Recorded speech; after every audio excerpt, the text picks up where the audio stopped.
phai ruộng còi monitoring committee ten phai ruộng còi lấy xiềng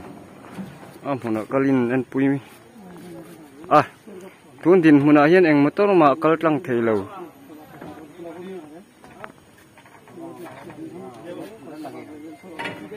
eng motor ma kal tlang thei lo two wheeler ero chu tlang the ni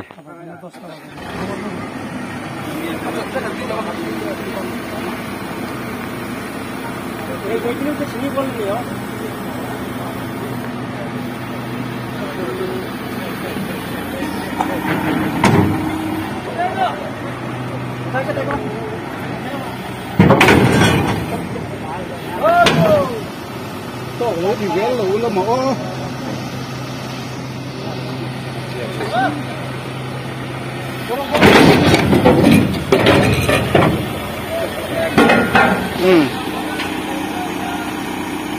hey here sa pui tliak lai tak chu ni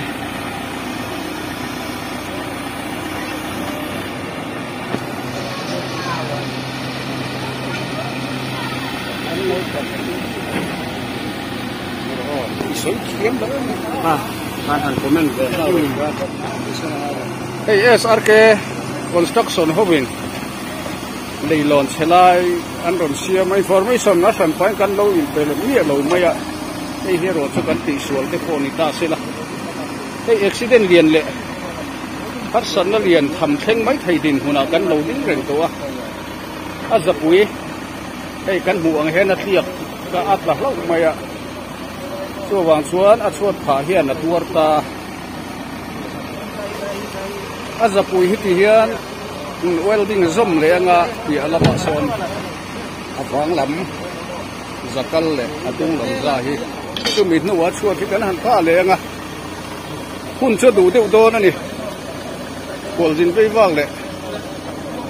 mi khol te tan ko khiat thiam na kan zawai that ni tin le hi kan khiat thiam ram ram ma poi mo ani ti kha kan han tar lang ani